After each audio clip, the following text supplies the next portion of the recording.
சிலை கடத்தல் விவகாரம் தொடர்பாக சென்னை ஆழ்வார்பேட்டையை சேர்ந்த தொழிலதிபர் தீனதயாளன் வீட்டில் சிலை கடத்தல் தடுப்பு பிரிவினர் இன்று மீண்டும் சோதனை நடத்த முடிவு செய்துள்ளனர். இதுகுறித்த கூடுதல் தகவல்களை செய்தியாளர் செந்திலிடம் கேட்கலாம்.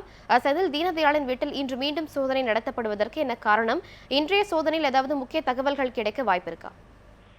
சென்னை ஆழ்வார்பேட்டை அபர்ணா கலைக்கூட உரிமையாளர் தீனதயாளன் வீட்டில் சிலை கடத்தல் தடுப்பு பிரிவு போலீசார் நடத்திய சோதனையில் 255 சிலைகள் பறிமுதல் செய்யப்பட்டுள்ளன. இது தொடர்பாக அவர் வீட்டில் வேலை செய்த 3 பேரை போலீசார் கைது செய்துள்ளனர். தீனதயாளன் கடந்த 11 நாட்களாக சிலை கடத்தல் தடுப்பு பிரிவு போலீசார் முன்னிலையில் ஆஜராகி சிலை கடத்தலுக்கு உதவி புரிந்தவர்கள் யார் யார் என்ற விவரங்களை தந்து வருகிறார். இது மட்டுமின்றி சிலை கடத்தல் தடுப்பு பிரிவு போலீசார் தீனதயாளனுக்கு உதவிய இந்து சமய அறநிலைத்துறை அதிகாரிகள், போலீஸ் அதிகாரிகள் மற்றும் சுங்கத்துறை அதிகாரிகளின் பட்டியலை தயாரித்து வருகின்றனர். அதாவது 1965 தற்போது வரை அவருக்கு உதவிய அதிகாரிகளின் பட்டியலை தயாரித்து வருகின்றனர்.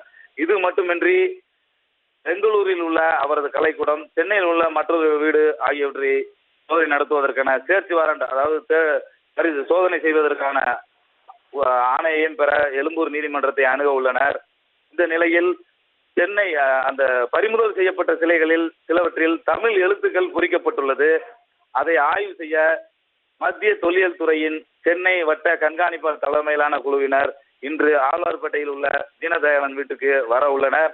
இது வந்த பிறகு இந்த சிலைகள் எந்தெந்த கோயில்களில் திருடப்பட்டது, இவற்றின் மதிப்பு, தொன்மை போன்ற விவரங்கள் தெரிய வரும் என சிலை கடத்தல் தடுப்பு பிரிவு போலீசார் தெரிவித்துள்ளனர். அனிதா. செந்தில், தீனதயாளனுக்கு உதவிய அதிகாரிகளிடம் விசாரணை நடத்தப்படும் சொல்லப்பட்டிருக்கு, அது குறித்து சொல்லுங்க.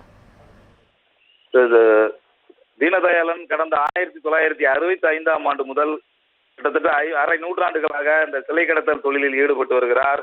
அவருக்கு உதவிய காவல்துறை அதிகாரிகள், அதாவது நெருக்கமாக இருந்த காவல்துறை அதிகாரிகள், சுங்கத்துறை அதிகாரிகள், அறநிலையத்துறை அதிகாரிகள், இது மட்டுமின்றி கோயில் தர்மகர்த்தாக்கள் ஆகியோரின் பட்டியலை போலீசார் தீவிரமாக சேகரித்து வருகின்றனர். இந்த பட்டியல் தீனதயாளனிடம் இது குறித்து விசாரணை நடத்தப்பட்டு வருகிறது. கைதான 3 பேரிடையும் காவல் எடுத்து விசாரிக்க உள்ளன. இவர்களுடைய 4 பேரையும் பிடித்து விசாரித்த பிறகுதான் இவர்களுக்கு உதவிய அதிகாரிகள் மற்றும் கோயில் நிர்வாகிகளின் பட்டியல் முழுமையாக தெரிய வரும் என சிலை கடத்தல் தடுப்பு பிரிவு போலீசார் தெரிவித்துள்ளனர். அனிதா. செந்தில், உங்கள் தகவல்களுக்கு நன்றி.